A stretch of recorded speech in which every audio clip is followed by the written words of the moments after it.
Ya, salam bagi kita semua Bapak Ibu. Halo. Halo.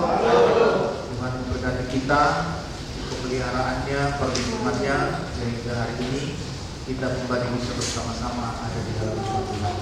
Baik Bapak Ibu, saudara-saudara, bukalah Alkitabmu. Hari ini kita akan belajar dari satu kebenaran firman Tuhan terambil dari Yohanes pasal 19 ayat 31 sampai 37. Yohanes pasal 19 31 sampai 37. Jika sudah dapat, kita akan membaca secara bergantian.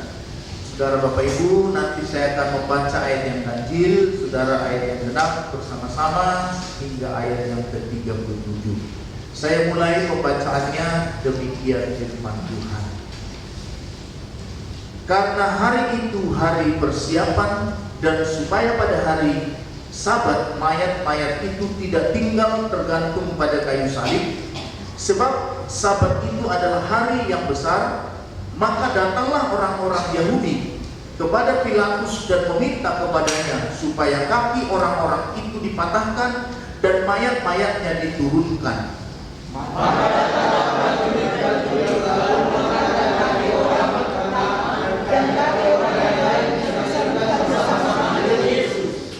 Tetapi ketika mereka sampai kepada Yesus dan melihat bahwa ia telah mati, mereka tidak mematahkan kakinya.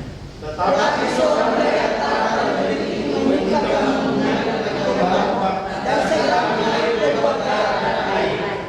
dan orang yang melihat hal itu sendiri, yang memberikan kesaksian ini, dan kesaksiannya benar, dan ia tahu bahwa ia mengatakan kebenaran, supaya kamu juga percaya. Sebab hal itu terjadi supaya apa yang tertulis dalam kitab suci tidak ada keluarnya yang akan dimatahkan. Dan ada pula nas yang mengatakan mereka akan memandang kepada Dia yang telah mereka tikam. Sama-sama katakan amin. Amin. Ya, baik Bapak Ibu saudara-saudara, untuk firman Tuhan yang sudah kita baca, sekaligus hari ini kita akan menerima perjamuan kudus. Maka dalam konteks itu saya akan berbicara kepada saudara tentang satu kebenaran firman Tuhan, yaitu perlindungan dalam darah Yesus. Perlindungan dalam darah Yesus. Bapak Ibu saudara-saudara, salib dan darah merupakan lambang yang sangat berarti bagi pengikut-pengikut Yesus. Itu sebabnya lambang orang Kristen itu adalah salib. Saudara-saudara, pada awalnya dicoba untuk membuat darah Yesus menjadi lambang, tapi karena tidak bisa dibentuk dalam bentuk sesuatu yang bisa dikenal dengan mudah, sehingga akhirnya salib yang dimana tempat Yesus tergantung, maka itulah yang dijadikan menjadi lambang kekristenan. Saudara-saudaraku, salib dan darah Yesus mengingatkan kita akan penderitaan Tuhan Yesus dalam rangka menebus dosa-dosa saudara dan saya, dalam rangka menyelamatkan saudara dan saya. Bahkan saudara-saudaraku, salib dan darah itu sekaligus akan menjadi fungsi yang banyak di dalam setiap kehidupan kita. Nah Bapak Ibu saudara-saudara, sebelum saya berbicara tentang darah Yesus atau fungsinya di dalam kehidupan kita, maka kalau kita melihat secara medis betapa pentingnya darah di dalam kehidupan saudara dan saya. Saudara-saudaraku, mungkin kita semua sama-sama mengetahui, seringkali ketika ada operasi terhadap seseorang, maka ketika dia pendarahan atau darah terlalu banyak keluar, maka mau tidak mau biasanya akan diminta untuk ditambah darah. Maka biasanya korban atau keluarga korban akan mengusahakan untuk mencari darah untuk bisa ditambahkan di dalam tubuh manusia. Bahwa sebabnya ternyata kalau darah itu sangat berkurang di dalam diri manusia, maka itu akan sangat mempengaruhi kesehatannya. Nah saudara-saudaraku, secara medis ada 3 gambaran besar yang menjadi manfaat daripada darah di dalam tubuh kita. Yang pertama dikatakan saudara-saudaraku sebagai alat transportasi. Sebagai alat transportasi, darah berfungsi untuk mengedarkan zat-zat yang diperlukan oleh tubuh seperti oksigen, nutrisi, dan hormon. Itu tugas ataupun manfaat utama darah di dalam tubuh manusia. Lalu yang kedua Bapak Ibu saudara-saudara, sebagai alat regulasi. Sebagai alat regulasi, darah berperan sebagai pengatur dan penyeimbang suhu tubuh kita. Maka plasma porsi panas. Jadi ketika terjadi panas di dalam tubuh kita, maka darah berfungsi dengan caranya saudaraku yang sudah diciptakan Tuhan. Dia akan berfungsi sekaligus akan menjadi alat pendingin di dalam tubuh kita supaya kita tetap sehat, Bapak Ibu Saudara-saudara. Lalu yang terakhir, yang ketiga, alat proteksi. Jadi manfaat darah itu di dalam tubuh kita sebagai alat proteksi. Dikatakan darah juga berfungsi sebagai alat proteksi atau pelindung tubuh dari berbagai macam penyakit. Leukosit merupakan sel darah yang berperan dalam pertahanan tubuh melawan patogen. Saudara-saudaraku, 3 unsur ataupun manfaat positif di dalam tubuh manusia membuktikan betapa pentingnya darah di dalam kehidupan kita. Katakan amin. Saudara-saudaraku, kalau hari ini kita berbicara secara medis betapa pentingnya darah, maka mari kita perhatikan kira-kira apa fungsi darah Yesus itu bagi kehidupan saudara. Saya tidak sedang berbicara secara medis, tetapi saya sedang berbicara secara rohani, secara iman, Bapak Ibu Saudara-saudara. Saya mau katakan kepada kita sekali lagi, seperti dituliskan di dalam Ibrani pasal 11 ayat 1, kita harus mempercayai sesuatu yang tidak kita lihat. Katakan amin.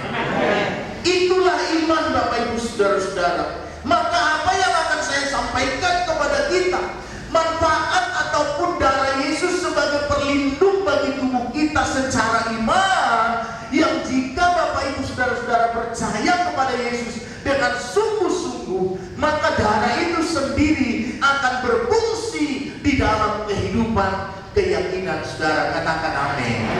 Akan berfungsi, Bapak Ibu Saudara-saudara. Tapi kalau Bapak Ibu tidak percaya pada Yesus, maka apa yang saya sampaikan ini sesuatu yang mustahil akan bisa terjadi di dalam kehidupan kita.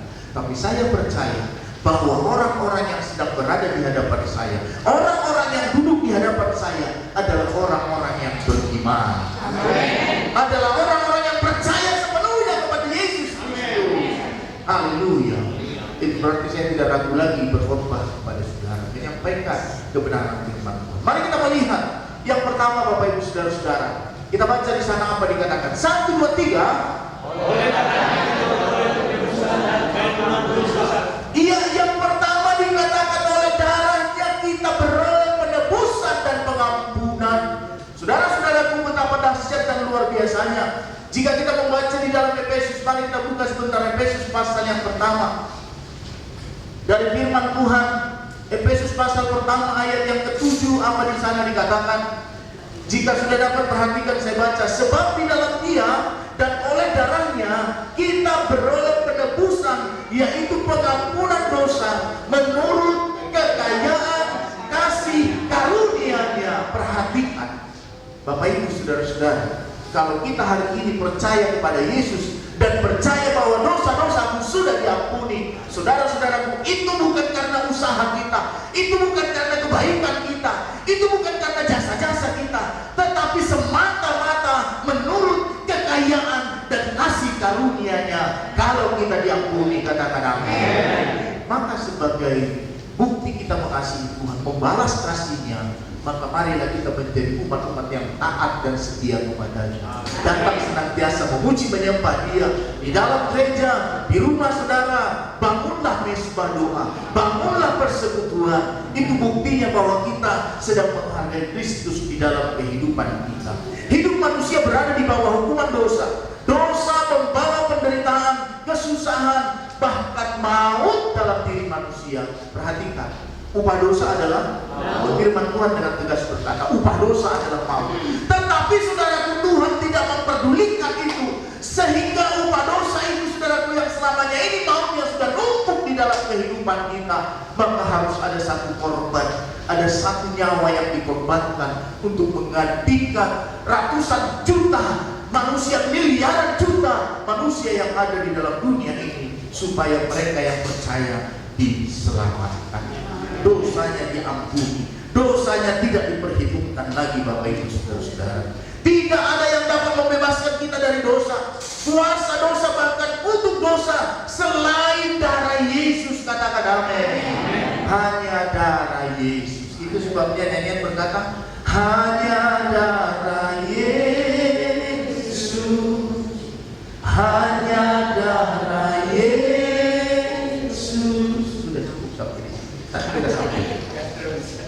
kita sedang mendengarkan firman Tuhan.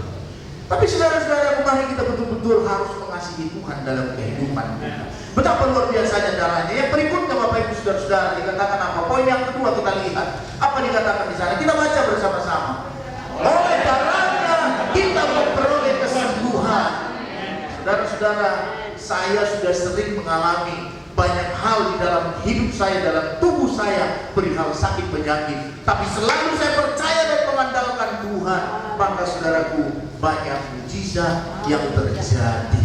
Saya juga percaya jika Bapak Ibu betul-betul mengimani kuasa darah Yesus, apapun penyakitmu saat ini, jangan berharap kepada pendeta, tapi berharaplah kepada imanmu kepada Kristus. Maka kuasa darahnya yang akan menyembuhkan saudara sekalian. Katakan amin. Haleluya. Haleluya. Saudaraku, salahkan ke dokter, Pak? Tidak salah. Tetapi selalu seharusnya orang yang beriman harus mengandalkan kuasa Tuhan. Doa terlebih dahulu dari rumah. Berangkatkan dirimu dengan doa. Berangkatkan orang-orang yang mau ke rumah sakit dengan doa. Ya, puji Tuhan, semoga dengan imannya yang besar, begitu mau berangkat, Pak, saya sudah sembuh, gak usah ke rumah sakit lagi. Haleluya. Seharusnya itu yang harus terjadi dalam kehidupan umat-umat Tuhan. Karena dikatakan bahwa makna darah Yesus dalam kehidupan kita, oleh darahnya kita memperoleh kesembuhan. Kita baca 1 Petrus pasal yang kedua, Bapak Ibu Saudara-saudara. Mari kita buka kitab kita. 1 Petrus pasal yang kedua, ayat yang ke-24, apa dikatakan di sana? Ya, jika sudah, mari kita baca bersama-sama. Jika sudah, katakan amin yang kencang. Amin. Baik, 1, 2, 3. Ia sendiri telah memikul dosa kita di dalam tubuhnya di kayu salib, supaya kita yang telah mati terhadap dosa hidup untuk kebenaran. Oleh bilur-bilurnya kamu telah sembuh. Saya ajak, saya tantang iman saudara saat ini. Siapa yang sedang merasa sakit? Sakit apa saja? Sakit hati juga mungkin boleh. Haleluya.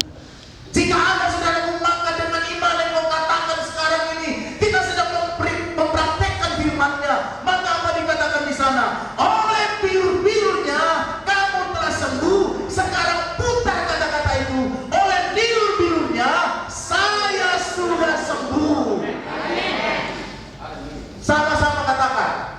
Oleh bilur-bilurnya saya sudah sembuh. Kan biasanya orang yang beriman kan begitu. Tapi bukan dengan sombong membusukkan darah. Saudara, saya sedang memotivasi supaya kita betul-betul beriman. Karena kuasa darah Yesus itu luar biasa. Tidak hanya sekedar kata-kata yang mati, karena firman Tuhan berkuasa. Kalau kata-kata manusia mungkin sehat, bosan, tapi ini firman Tuhan. Tuhan bilang bahwa firman itu tidak pernah kembali dengan sia-sia. Di ayat yang lain Tuhan katakan bahwa firman Tuhan ya dan amin. Olehnya Bapak Ibu Saudara-saudara, mari kita pahami, dosa menyebabkan manusia jatuh ke dalam sakit penyakit. Sakit penyakit akhir-akhir ini semakin aneh kan? Bertambah-tambah terus. Kalau sekitar 15 tahun yang lalu, mana ada pernah kita dengar penyakit contohnya HIV, belum ada. Atau penyakit-penyakit yang lain yang belakangan ini banyak bertambah, termasuk virus, flu burung lah, apa segala macam. Itu sekitar 15 tahun yang lalu tidak ada. Tapi saudara-saudara, dengan perkembangan zaman dan ternyata di Alkitab juga sudah dituliskan, maka penyakit akan terus bertambah. Sampai hari ini kita sedang diperhadapkan kepada satu virus yang sangat mengerikan. Akhir-akhir ini ada varian Delta yang dengan begitu cepat. Contoh, kalau saya kena virus, saya jalan di dalam ruangan ini, otomatis ruangan ini semua kena. Itu varian Delta yang terakhir, yang juga sudah masuk di Indonesia. Saudara-saudara, olehnya mari kita tetap andalkan Tuhan, tapi tetap ikut protokol. Pak, masa sudah beriman Anda nggak pakai protokol? Protokol itu hanya menunjukkan ketaatan kita kepada Tuhan. Baca kepada Tuhan dan kepada pemerintah. Jangan sampai saudara cerita saya ini mau cerita kebenaran, saya ini orang yang percaya, saya ini anak Tuhan, tapi hidupnya nggak jadi berkat, saudara-saudaraku. Tuhan akan dikecewakan. Oleh karena itu, mari kita pahami, darah Yesus sanggup membebaskan kita dari segala penyakit. Luar biasa Bapak Ibu saudara. Kita lihat yang berikut, cepat saja ya, karena hari ini kita perjamuan kudus. Kita lihat poin yang ketiga, apa dikatakan di sana? Kita baca bersama-sama. 1, 2, 3. Saudara-saudara, banyak manusia yang tidak pernah memahami bahwa hidupnya di luar Yesus akan sia-sia.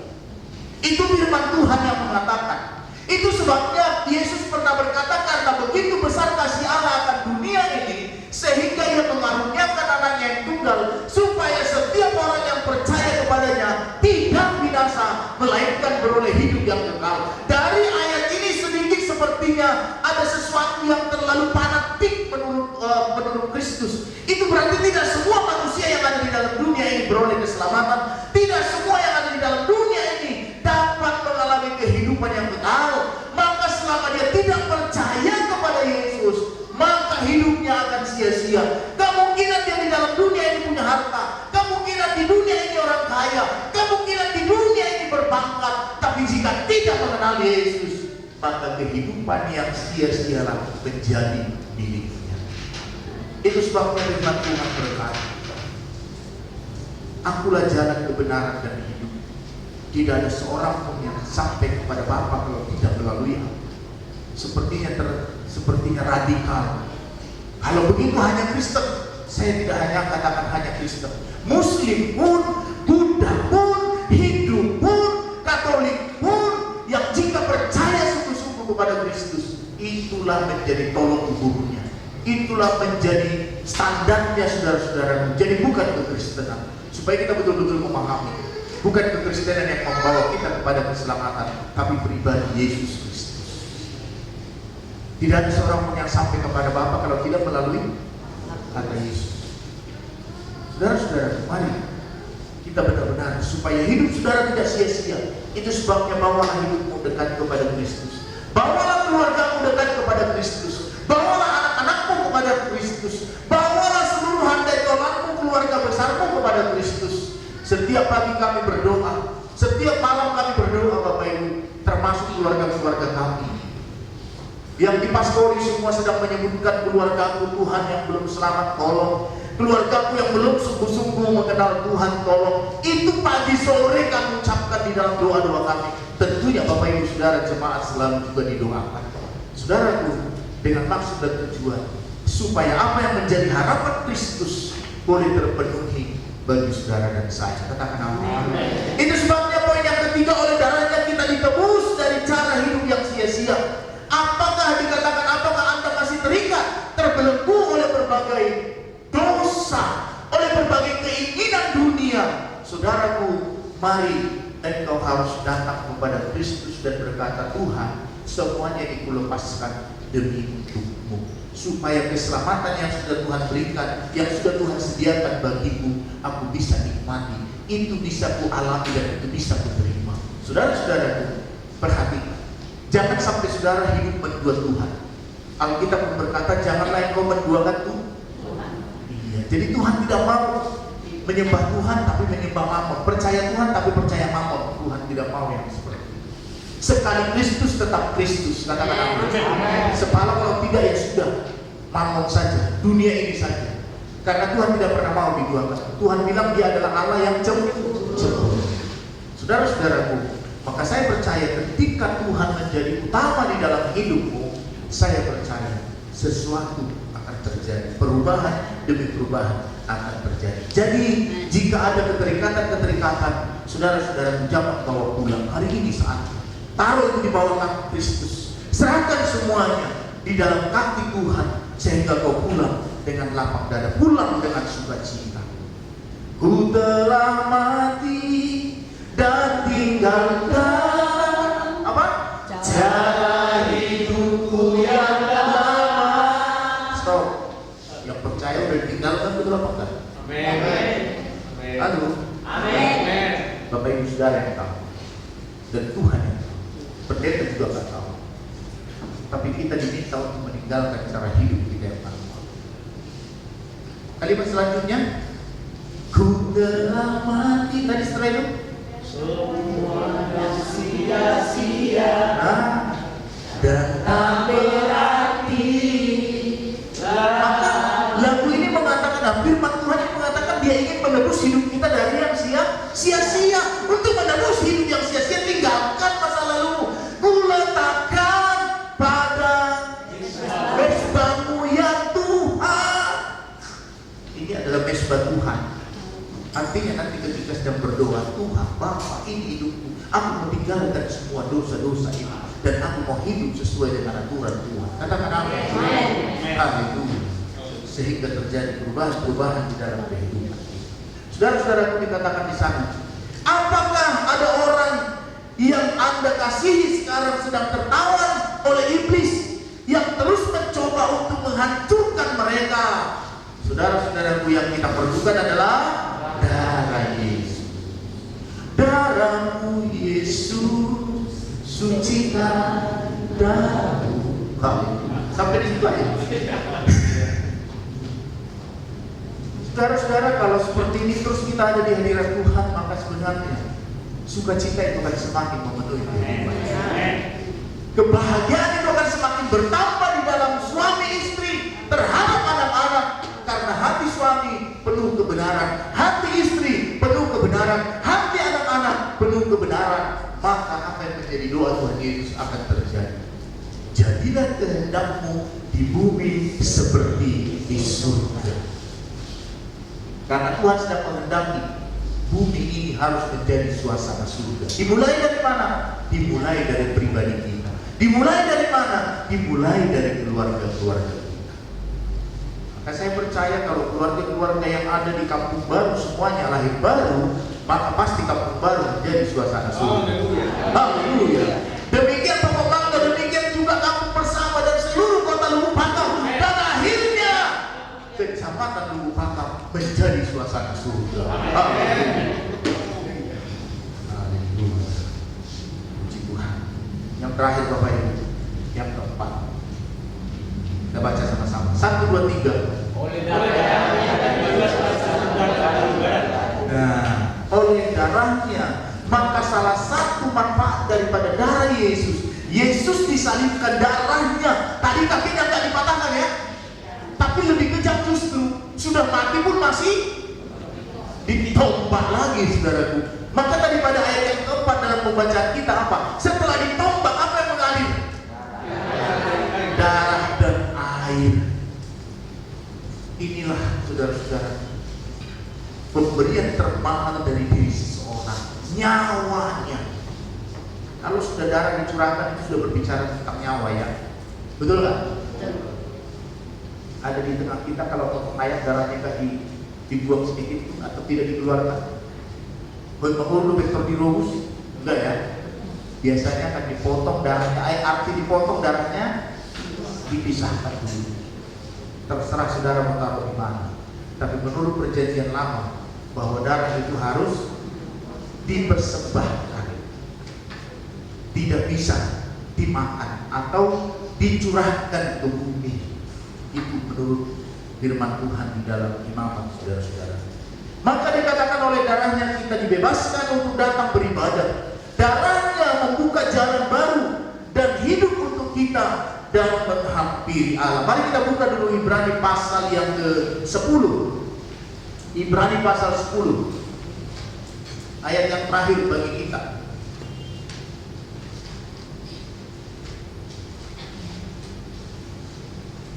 Ayat 19 sampai 20.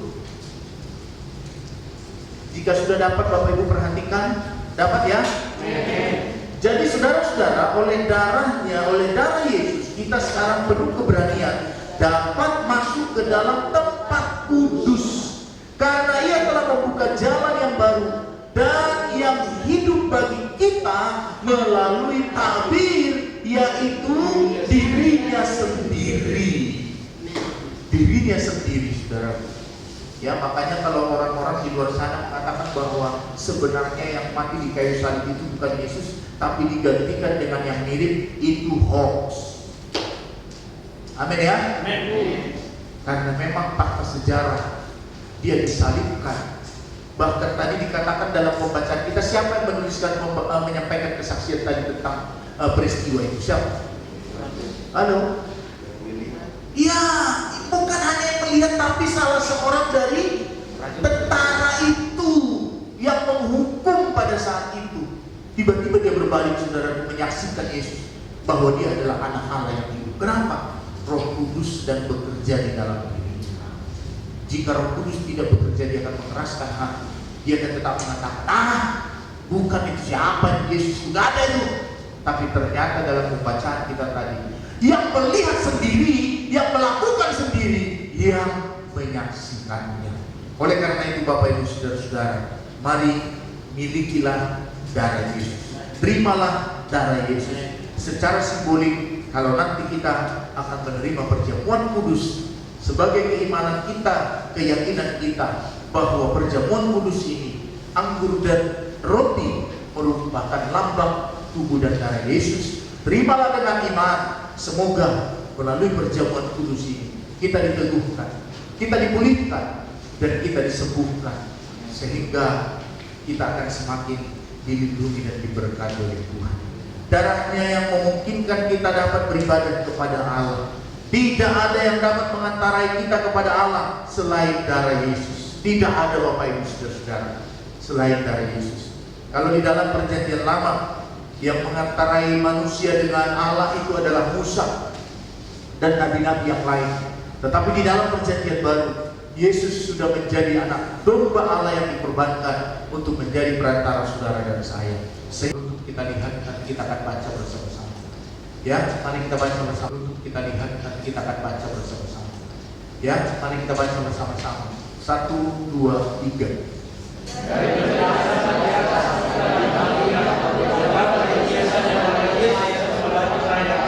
Betapa luar biasanya darah Yesus bagi orang yang percaya. Harus ada catatan, harus orang yang percaya. Karena bagi dunia sana darah itu tidak akan ada fungsi. Itu sebabnya sekali lagi saya mengajak saudara betul-betul meyakini dan mempercayai dengan iman saudara kepada Kristus. Yang terakhir dan yang terakhir, 1, 2, 3.